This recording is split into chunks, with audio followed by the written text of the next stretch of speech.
Œuvrer pour l'émancipation des filles de la commune de Malanville à travers l'éducation de l'enfant et le renforcement du dialogue parent-enfant, tel est l'objectif poursuivi par le projet de défense des droits des jeunes filles victimes de mariage forcé dans le Nord. Piloté par l'ONG Ola Africa, ce projet vise à accorder une autonomie sociale à une vingtaine de filles de la commune de Malanville, sélectionnées pour bénéficier du projet. En prélude au démarrage effectif des travaux de cette première phase du projet, les filles sélectionnées, mais aussi les relais communautaires dans les 5 arrondissements de Malanville ont été renseignés sur les avantages de l'éducation de l'enfant et sur la nécessité de renforcer le dialogue enfant-parent dans le cadre de la lutte contre le mariage forcé et précoce. À travers des modules dispensés par Chérifat Sissé, les filles bénéficiaires du dit projet ont été aussi informées sur les tests et lois régissant le mariage forcé au Bénin. Deuxième critère, accepter apprendre quelque chose d'abord.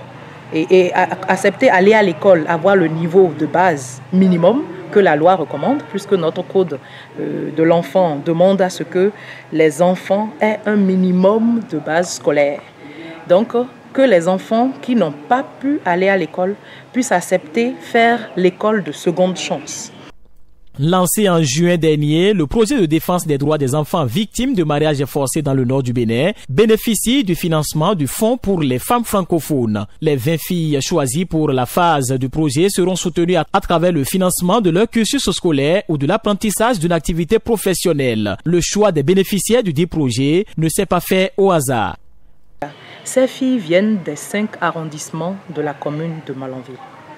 Donc de ces 5 arrondissements, on a choisi 4 filles. 4 filles de chaque arrondissement, ça nous fait 20 filles.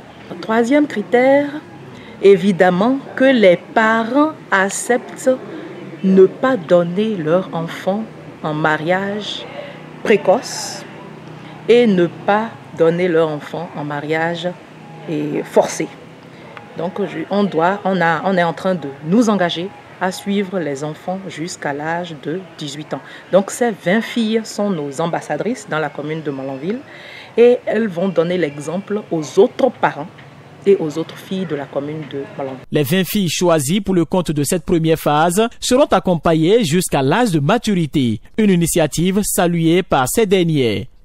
Nous remercions l'ONG Ola Africa. Je m'appelle Ibrahim Satia.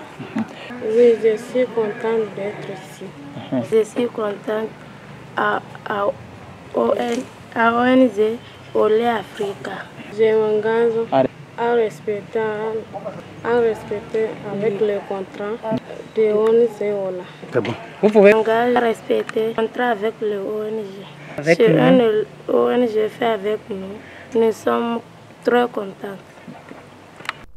Après cette phase, un suivi rigoureux sera fait et les bénéficiaires recevront la visite des agents de l'ONG pour s'assurer du respect de l'engagement pris. Pour les meilleures filles, elles seront primées et les avantages à leur endroit seront renforcés, a précisé la première responsable de l'ONG Ola Africa. Mensuellement, ensuite par trimestre, chaque année, on viendra faire un reportage, on viendra les primer chaque année au niveau de la mairie. On va les présenter et dire ces filles-là viennent de faire 1 an avec nous, elles ont respecté le contrat. Et ainsi de suite, l'année qui suit, 2 ans avec nous, 3 ans, 5 ans en fonction de l'âge de la fille. Donc chaque année, elles seront filmées, présentées à la presse et ça serait un exemple pour les autres filles et les autres parents surtout de la commune.